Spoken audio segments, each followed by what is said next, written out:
नमस्कार मित्रों, स्वागत है आप सभी का एम क्लासेस BW पर। तो आज के इस वीडियो में हम लोग पढ़ने वाले हैं भारतीय संविधान के भाग 1 के अनुच्छेद नंबर 4 को। यह इस भाग का अनुच्छेद 4 जो है वह अंतिम अनुच्छेद है, क्योंकि भाग 1 में 4 अनुच्छेद को दिए गए हैं। ठीक है, उसको हम लोग पढ़ने वाले हैं और समझने वाले हैं। वीडियो में अंत तक बने रहिए। वीडियो पसंद आए तो लाइक कीजिएगा और चैनल को सब्सक्राइब कीजिएगा। तो चलिए हम लोग वीडियो को स्टार्ट करते हैं। ठीक है, देखिए हमने यहाँ से चारों अनुच्छेदों को लिखा हुआ है। 4 अनुच्छेद को लिखा हुआ है क्योंकि हम लोगों को खासकर इसको और इसको यानी 2 और 3 को पढ़ना है, और इन्हीं 2 और 3 अनुच्छेदों के बारे में अनुच्छेद 4 जो है वह बात करता है। तो यहां से हमने अनुच्छेद 4 की जगह पर लिखा हुआ है कि साधारण बहुमत और राष्ट्रपति बाध्य। इसके बारे में हम लोग चर्चा थोड़ी सी बाद में करेंगे, बट किताबी भाषा को हम लोग समझते हैं कि अनुच्छेद 4 क्या कहना चाह रहा है। ठीक है, यह उसका हेडिंग है और इसके बारे में यानी कि देखिए यह अनुच्छेद 4 है। ठीक है, और अनुच्छेद 4 में क्या कहा गया है ये क्लॉज के माध्यम से, क्लॉज 1 और क्लॉज 2 के माध्यम से बताया गया है। ठीक है, तो हम लोग एक बार देखते हैं। देखिए पहली अनुसूची और चौथी अनुसूची के संशोधन तथा अनुपूरक, अनुषंगिक और परिणामिक विषयों का उपबंध करने के लिए अनुच्छेद 2 और अनुच्छेद 3 के अधीन बनाई गई विधियां। ठीक है, यह जो है वह अनुच्छेद 4 है और इसके अंदर जो इसके बारे में बताया गया है वह क्या कह रहा है हम लोग थोड़ा सा पढ़ते हैं उसे। ठीक है, सबसे पहले हम लोग क्लॉज नंबर 2 को पढ़ेंगे, जिससे कि हम लोगों को समझने में ज्यादा आसानी मिलेगी। ठीक है, और उसके बाद हम लोग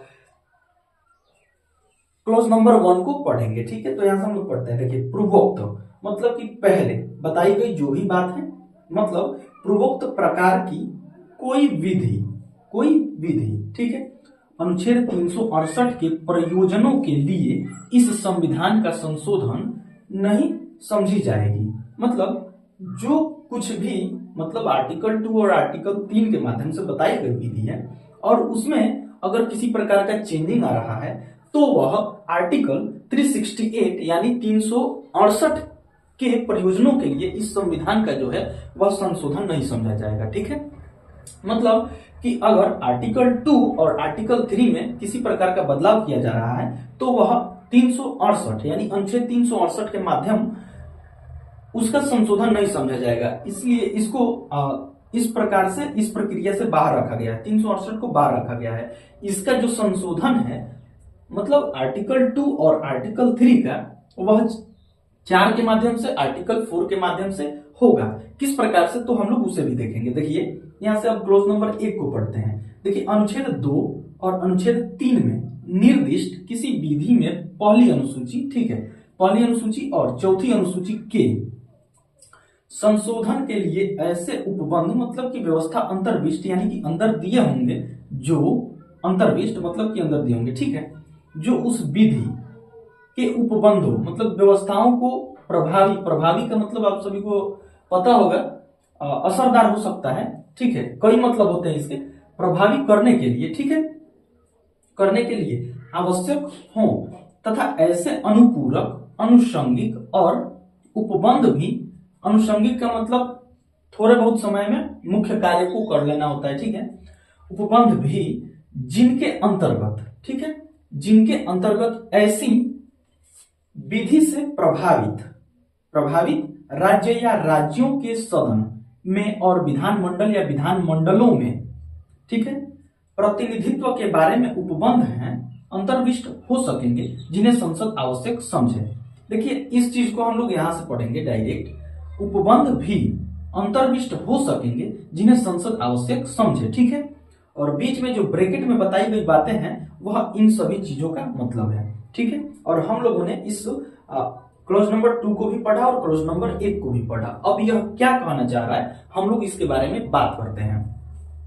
देखिए अगर आप सभी को याद हो कि आर्टिकल 1 क्या कह रहा है, तो इसमें तो खासकर इसका जरूरत नहीं है, बट हम लोग जान लेते हैं। तो देखिए आर्टिकल 1 बोलता है कि भारत अर्थात इंडिया राज्यों का संघ होगा। देखिए इसको पढ़ लेने से हम लोगों को फायदा ये होगा कि हम लोगों का जो है वह पीछे का जो अनुच्छेद है वह रिवीजन हो जाएगा। ठीक है, और मुख्यतः हम लोगों को आर्टिकल 2 और आर्टिकल 3 के बारे में चर्चा करना है इसके माध्यम से। ठीक है, तो भारत अर्थात इंडिया राज्यों का संघ होगा।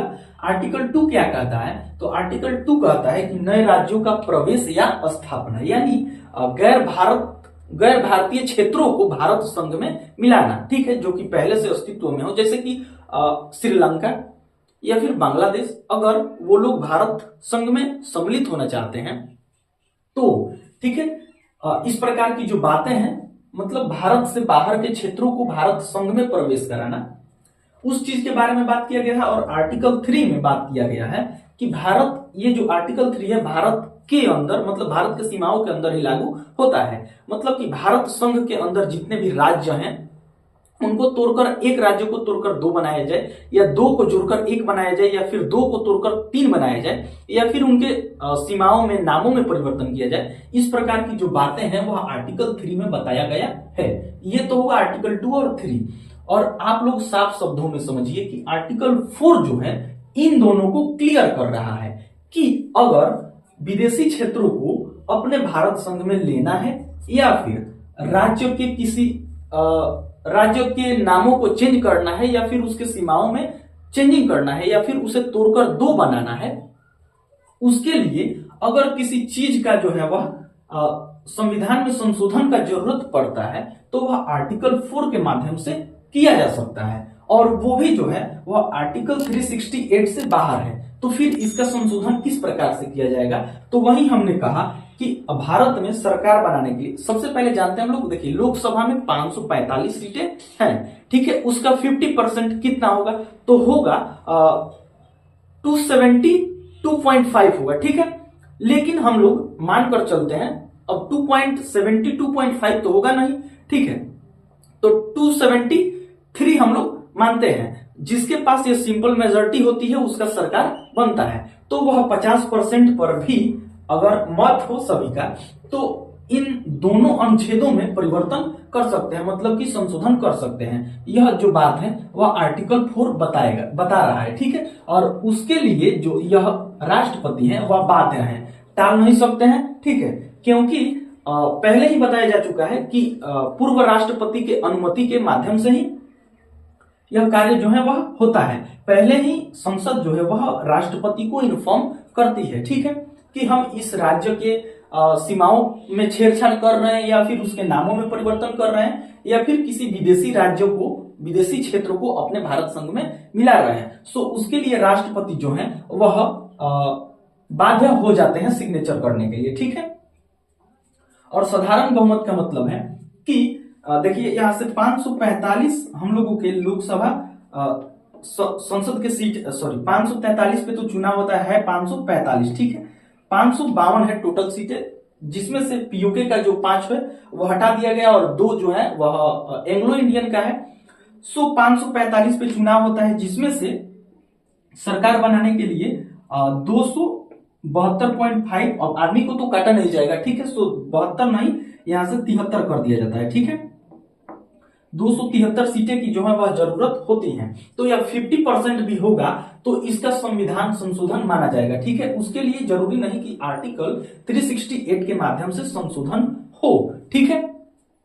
ये रही बात जो है वह आर्टिकल 2 और आर्टिकल 3 के माध्यम से आर्टिकल 4 क्लियर कर रहा है। और आर्टिकल 2 के माध्यम से कौन से कार्य हो रहे हैं और आर्टिकल 3 के माध्यम से कौन से कार्य हो रहा है हमने बताया आप सभी को। अब जानते हैं हम लोग, देखिए यहाँ पे बार बार बोल रहा है पहली अनुसूची और चौथी अनुसूची, ठीक है। इसमें भी बोला जो आर्टिकल 4 है और उसके खंडों के बारे में भी बताया, ठीक है। उसमें बार बार जो बोल रहा है पहली अनुसूची और चौथी अनुसूची, तो यह क्यों कह रहा है हम लोग जानते हैं। देखिए मान लीजिए कि यह आर्टिकल 2 के माध्यम से किसी विदेशी क्षेत्र को अपने भारत संघ में मिलाया जा रहा है, या आर्टिकल 3 के माध्यम से किसी राज्य में या फिर उसके सीमाओं में नामों में परिवर्तन किया जा रहा है, तोड़ा जा रहा है, तो इसका जो डाटा है, मतलब इसके बारे में जानकारी है, उसको उसी प्रकार से अनुसूचियों में रखना पड़ता है। तो इसीलिए अनुसूची 1 और अनुसूची 4 का बात कर रहा है। तो हम लोग जानते हैं कि अनुसूची 1 में कौन कौन सी बातें हैं। तो देखिए सबसे पहले राज्य है, भारत संघ के जितने भी राज्य हैं उनका नाम है, केंद्र शासित प्रदेशों का नाम है, और उनके राज्य क्षेत्रों के बारे में जानकारी दी गई है, उनके राजधानियों के बारे में जानकारी दी गई है, और उनके उच्च न्यायालयों के बारे में भी जानकारी दी गई है। वह शेड्यूल नंबर 1 में बताया गया है। और जो शेड्यूल नंबर 4 है, मतलब कि अनुसूची 4 है, उसमें राज्यसभा के सांसदों का जो सीटों का आवंटन है वो उसके बारे में चर्चा की गई है। शेड्यूल नंबर 4 में।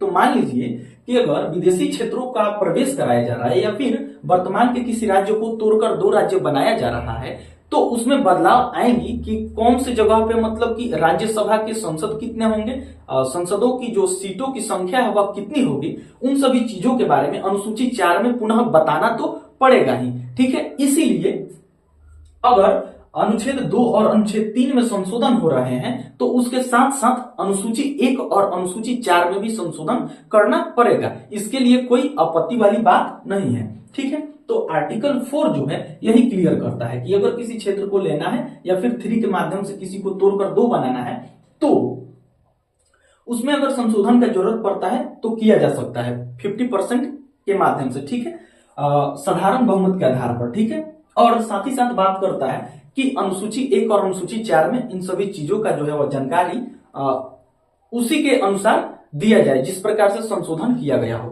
ठीक है, तो अनुच्छेद 4 जो है बहुत ही सिंपल है, हम लोगों ने इतना लंबा चर्चा किया, सो उसके लिए सॉरी। और उम्मीद करते हैं आप सभी को वीडियो जो है वो बहुत अच्छा लगा होगा और समझ पाए होंगे। सो वीडियो को लाइक करके चैनल को सब्सक्राइब कीजिएगा और बेल आइकन को प्रेस कीजिएगा जिससे कि आने वाला हर एक वीडियो का नोटिफिकेशन आप सभी के पास टाइम टू टाइम पहुंचता रहे। तो फिर हम मिलते हैं किसी अगले वीडियो में किसी अगले टॉपिक के साथ। तो आज के लिए सिर्फ इतना ही। जय हिंद।